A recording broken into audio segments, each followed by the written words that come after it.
I'm so excited. We're on this like awesome like meeting that I've just had with Josh. Now, this is Carina from BreakFearFindFreedom, and I'm sure you will remember Josh. Josh, we spoke maybe about a year ago. Wow, a year already ago. That's insane, Josh. Like, what's up with that? Time flies when you're having fun. I know, right? And we on a mission because we've just had this beautiful meeting. Because what are we doing, Josh? What is this? All this excitement? What is happening right now? We've got a seed in our hands, and we're birthing a movement. Yes, we are. I love it. So tell me a bit more about this movement. Come on. Okay, so it's like I think the human heart is craving the heaven that it remembers. We've got like amnesia about heaven. We're craving meaning and purpose and connection. And so, like Augustine says, the heart is restless until it finds its rest in God, what we were created for. And so I think that through COVID, everything that we thought we were building our lives on collapsed. And so we're saying, yes, that old system, that old like rat race that they had us in, that's not the way things are meant to be. I think that the dawn of spirituality has always been about creating heaven on earth. So we're going to take little steps to try to bring that into our reality through a movement called Azlanz Way. Aslan's Way. So Aslan is the mystical lion from the Narnia series, which is a big allegory for Christianity, written by C.S. Lewis. So the lion who lies within a world that's within closets, right within your world, there's a secret dimension that you can access through your mind. So it fuses spirituality and mental health. It's going to be sweet. I know. It's like so exciting, especially now with mental health being such a huge topic. And we find it all the time. Like I work in the homeless community every week, and there's just such a lack of meaning and purpose, and there's that ache. I think we're craving for community and craving for something. So we on such a beautiful path, people. This is just a little taste of what's to come, because today we had our first meeting, okay, but we're looking at having something really awesome happening within the next few months, right? Yep. Yes. So watch the space. This is going to be our space Thursdays, every Thursday, just to keep you updated of what's happening so that you can come in and tell us what you think, because that's what it's about, right? Isn't it, Josh? Yeah, I really think it's about the community, and about, like, in Western individualism, we've been cut off from the rest of what we are so much. We think we've got to make it all ourselves. We don't have to make it all ourselves. I think what we're trying to do by this video is just model the authenticity when we start something. What's it like starting something? And you guys are really the part of it. You guys are the part that makes it a coherent whole. And your ideas, your vision, even your critiques are really welcome and valuable, because the Bible has this metaphor that humanity is all a body. And like, if we had a bunch of eyes but no hands, we'd see a lot, but we wouldn't get anywhere. If we had a bunch of feet and hands but no eyes, we'd be bumping into everything, not knowing where to go. So like, we all have these different specialties, and when we combine together, we're creating something that's larger than the sum of our parts. So yeah, we're going to have an event probably in late August. We've got 2 locations that we're looking at, both of them absolutely beautiful, both of them primed for what I believe is this new birth that's kind of burgeoning around the corner. Just this last weekend, there were 4,100 baptisms at Pirates Cove in Orange County. That's where the Jesus movement was birthed. And so he's moving again, and he always moves in fresh ways. The lion is on the move. And so, like, how do you sense God moving in your life? Or what does God look like in your life? I know a lot of people have an aversion to Christianity because the church has messed up a whole bunch of stuff. Yeah. But it's like, well, science also created the atom bomb, so we could ditch all of science because, well, it creates bad things. So we don't throw out the baby with the bathwater. We know for sure that religion made a lot of mistakes, but the heart of that religion and the new vision that it opens us up to is alive and well now as ever.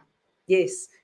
So you know what? People call it different things, right? You can call it the universe, you can call it spirituality, but at the end of the day, it's about that meaning and purpose, and about actually embodying the true meaning, truth and faith and trust, right?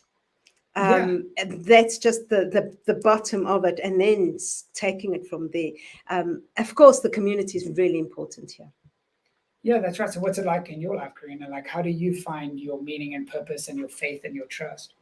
So I, of course, I've also got an aversion to religion. Okay, because for me, religion's based on fear. Fear is not part of my life. I break fear, find freedom, right? Yeah. Right. So the freedom is about going out, and it's just about love.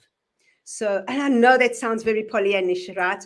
But I'm talking about heart-centered, like we spoke at the beginning. It's heart-centered and connecting with people and knowing. It's just a knowing that everything works out perfectly.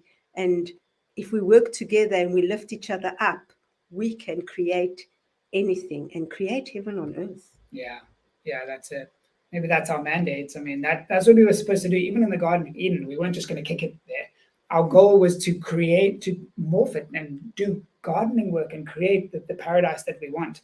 Like, I think we do find our meaning and purpose in building together and in helping our vision to become tangible. And it's like you say, we've been held captive by fear for so long in so many different ways.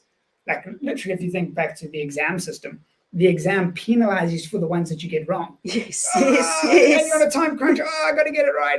It's fear. It's fear-based mentality, and the truth will set us free. And the truth is that the odds are stacked in our favor. Yes. Everything is so stacked in our favor. Yes. It's sick. Yes. I love that, because we taught that failure is like, you fail, it's the end of the world, right? Yeah. We're all going to die if we fail.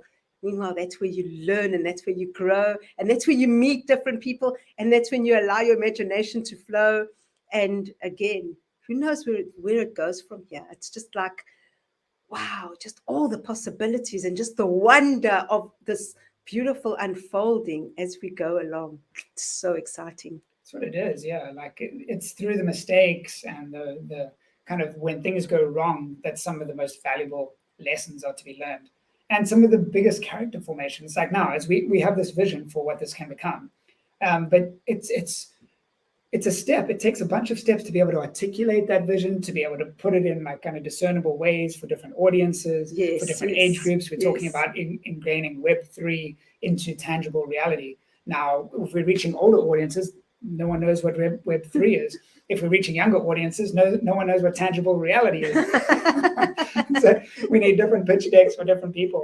But I think it's cool to just be open about like our process as we start this, because maybe you guys want to start something, or maybe you're watching this in the future and you're like, how did all of this happen? And so I think like just today that we picked apart a whole bunch of the strategies that we were doing. We kept the gems and we ditched the rest, because that's how you trim bushes so that it directs the life force.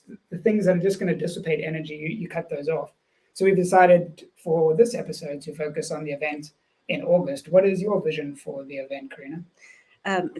For me, the event is about community, about changing the perception about mental health, about possibility, and realizing that if we come together as a community, we just can grow. And it's about like lifting each other up. And it's not about competition, it's about collaboration and cooperation.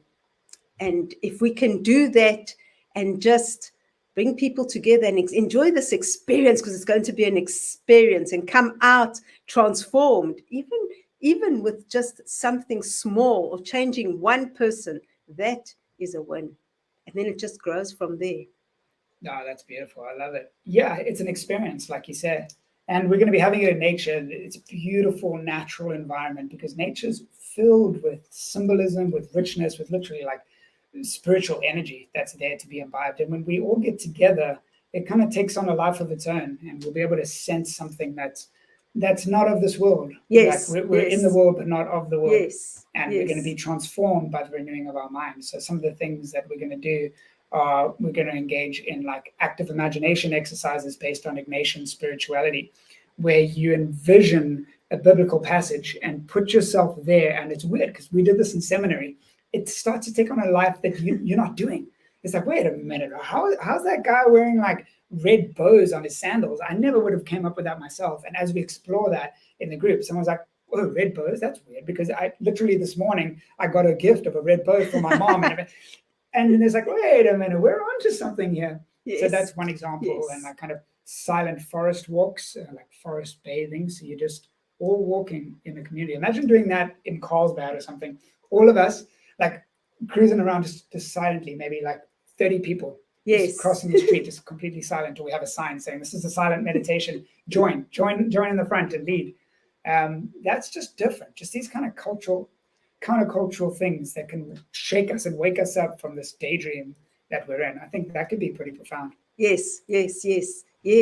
I love that. And just think about all these exciting things. And it's like when you're writing a story, right? I mean, I'm an author, right?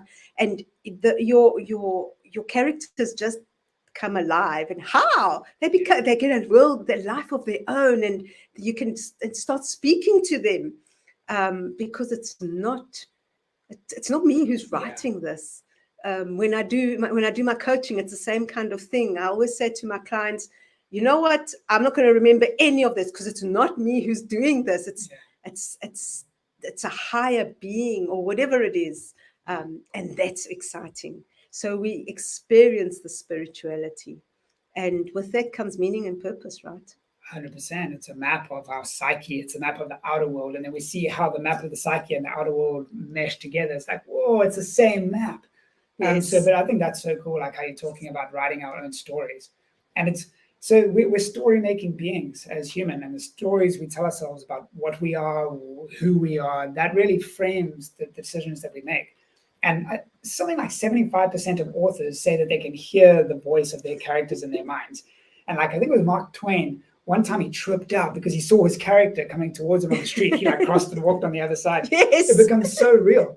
Yes. There's an Adam Sandler movie where he like tells these stories and then they happen the next day. I think we're doing that now. We're making this YouTube because we're telling the story and watch it's going to happen the next day. Yes. And so you guys, what parts do you want in the story? What is guiding you? What is leading you? We'd love to hear from you.